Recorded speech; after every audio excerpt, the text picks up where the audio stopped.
దేశవ్యాప్తంగా వంట gas tension నెలకొంది. డొమెస్టిక్ కమర్షియల్ గ్యాస్ సరఫరాలో కోత మొదలైంది. పలు నగరాల్లో ఇప్పటికే సరఫరాలు తగ్గాయి. ఈ నేపథ్యంలో కేంద్ర ప్రభుత్వం సంచలన నిర్ణయం తీసుకుంది.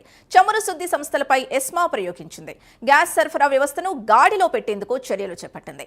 డొమెస్టిక్ ఎరువుల ఫ్యాక్టరీలు, పవర్ ప్లాంట్లకే తొలి ప్రాధాన్యత ఇవ్వాలంది. అత్యవసర పరిస్థితుల్లో గ్యాస్ నిల్వలు తగ్గకుండా చర్యలు చేపట్టాలంది. ఎల్పీజీ ఉత్పత్తి పెంచేలా ఆయిల్ రిఫైనరీలకు ఆదేశాలు జారీ చేసింది.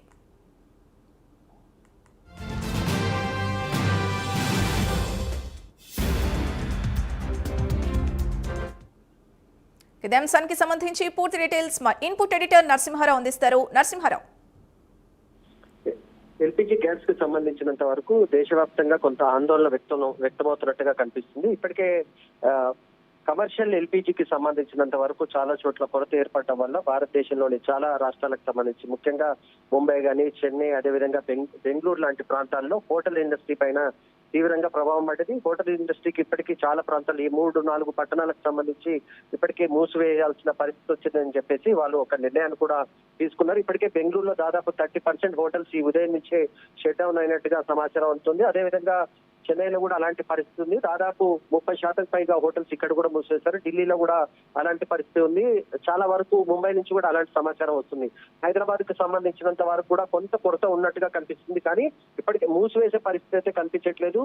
అయితే 2-3 రోజుల పాటు ఇలాగే కొనసాగుతూ మాత్రం ఖచ్చితంగా ఇంపాక్ట్ తెలుగు రాష్ట్రాలపైన కూడా పడే అవకాశం ఉన్నట్టుగా మనకు సమాచారం ఉంటుంది. ఈ నేపథ్యంలోనే కేంద్ర ప్రభుత్వం ఉదయం ఎల్పీజీకి సంబంధించి, గ్యాస్ కి సంబంధించి ఎస్మాను ప్రయోగించింది.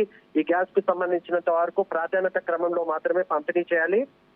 పూర్తిగా డొమెస్టిక్ అంటే గృహ అవసరాలకు సంబంధించిన గ్యాస్ కు సంబంధించి ప్రాధాన్యత ఇవ్వాలి, కానీ కమర్షియల్ కి పెద్దగా ప్రాధాన్యత అక్కర్లేదు. అయినప్పటికీ కొరతను అధిగమించడానికి అన్ని చర్యలు తీసుకుంటున్నట్టుగానే కేంద్ర ప్రభుత్వం చెప్తుంది. ఈ రకమైన పరిస్థితి చాలా చోట్ల మనకు వినిపిస్తుంది. కేంద్ర ప్రభుత్వం కూడా పరిస్థితిని ఎప్పటికప్పుడు సమీక్షిస్తుంది.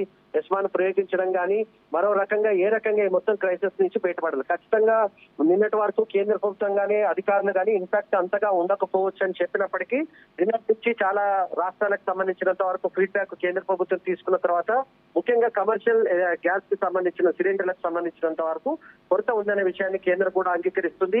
ఇది హోటల్ ఇండస్ట్రీ పైన తీవ్రంగా ప్రభావం చూపే అవకాశం ఉన్నట్టుగానే ఇప్పటికే ఆందోళన వ్యక్తం అవుతుంది. ఎందుకంటే డొమెస్టిక్ కి సంబంధించిన గ్యాస్ ని హోటల్ ఇండస్ట్రీకి వాడడానికి వీల్లేదు. ఇది కేంద్ర ప్రభుత్వమే గతంలో నిషేధించింది. ఇది పూర్తిగా కమర్షియల్ గ్యాస్ సిలిండర్స్ అని సపరేట్ గా ఉంటే వాటికి అదనంగా డబ్బులు చెల్లించాల్సి ఉంటుంది. వాటిని మాత్రమే హోటల్ ఇండస్ట్రీకి సంబంధించిన వాళ్ళు ప్రస్తుతం వాడుతున్నారు. అయితే ఈ క్రైసిస్ కారణంగా, ఈ దాదాపు 12 రోజులుగా వచ్చిన క్రైసిస్ కారణంగా కమర్షియల్ సిలిండర్లకు సంబంధించినంత వరకు ప్రభుత్వం చాలా వరకు నియంత్రణ పెట్టింది. ఎక్కడికక్కడ ఆయిల్ కంపెనీలకు సంబంధించి సమాచారం ఇచ్చింది. మీరు కమర్షియల్ కి ప్రాధాన్యత ఇవ్వకండి, డొమెస్టిక్ కి సంబంధించి అంటే గృహ అవసరాలకు వాడే గ్యాస్ కి సంబంధించి మాత్రం ప్రాధాన్యత ఇవ్వాలని చెప్పేసి కేంద్ర ప్రభుత్వం చెప్పడం, ఈ రోజే ఎస్మాన్ కూడా ప్రయోగించిన నేపథ్యంలో పరిస్థితిని సమీక్షించే పనిలో కేంద్రం ఉన్నట్టుగా కనిపిస్తుంది.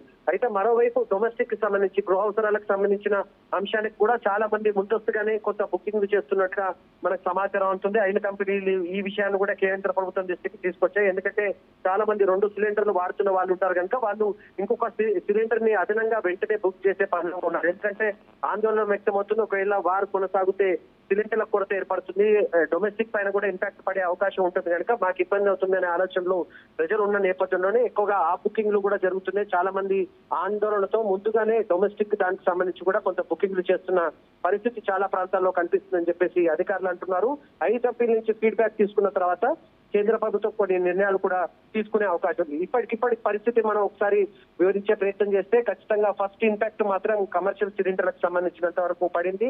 డొమెస్టిక్ కి ఇప్పటికిప్పుడు పడకపోయినా కానీ ప్రజల్లో మాత్రం ఖచ్చితంగా కొంత ఆందోళన వ్యక్తం అవుతుంది. అందుకోసమే 2వ సిలిండర్ ఉన్న వాళ్ళు చాలా మంది కూడా వెంటనే గ్యాస్ ని బుక్ చేసే పనిలో ఉన్నట్టుగా సమాచారం ఉంటుంది. ఆయిల్ కంపెనీలకు సంబంధించిన ప్రతినిధులతో కేంద్ర ప్రభుత్వం మాట్లాడుతుంది. అదే విధంగా ఎల్పీజీతో పాటు ఎల్ఎన్జీ అనేది గ్యాస్ ను కూడా ప్రస్తుతం పూర్తిగా ఇండస్ట్రీకి ఇచ్చే గ్యాస్ ని దీన్ని పూర్తిగా ఒకవేళ డొమెస్టిక్ కి సంబంధించిన గ్యాస్ కి ఏదైనా మార్చుకునే అవకాశం ఉంటుంది. ఆ రకమైన ప్రయత్నాలు ఏ రకంగా చేయాలనే అంశం పైన కూడా కేంద్ర ప్రభుత్వం ప్రస్తుతానికి కొంత కసరత్తు చేస్తున్నట్టుగా మనకు సమాచారం ఉంటుంది. దీనికి సంబంధించి సాయంత్రంలోగా మరికొన్ని నిర్ణయాలు కేంద్ర ప్రభుత్వం పెట్రోలియం శాఖ తీసుకునే అవకాశం ఉన్నట్టుగా తెలుస్తుంది.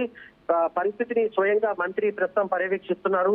అన్ని రాష్ట్రాలకు సంబంధించినంత వరకు నిల్వలు ఏ రకంగా ఉన్నాయి, కేంద్ర ప్రభుత్వం అయితే దాదాపు 25 రోజుల పాటు పెద్దగా ఇంపాక్ట్ కు ఉండకపోవచ్చు అని ఇప్పటికే ప్రకటించినప్పటికీ చాలా చోట కొంత కొరత మాత్రం కనిపిస్తున్నట్టుగా మనకు కనిపిస్తుంది. ముఖ్యంగా డొమెస్టిక్ కాకుండా కానీ కమర్షియల్ కి సంబంధించినంత వరకు ఇంపాక్ట్ ఉన్న నేపథ్యంలో దీన్ని ఏ రకంగా అధిగమించాలనే అంశంపైనే ప్రస్తుతం కేంద్ర ప్రభుత్వం కసరత్తు చేస్తున్నట్టుగా కనిపిస్తుంది. హైదరాబాద్ తో పాటు తెలుగు రాష్ట్రాలకు సంబంధించిన మరికొన్ని ప్రాంతాల్లో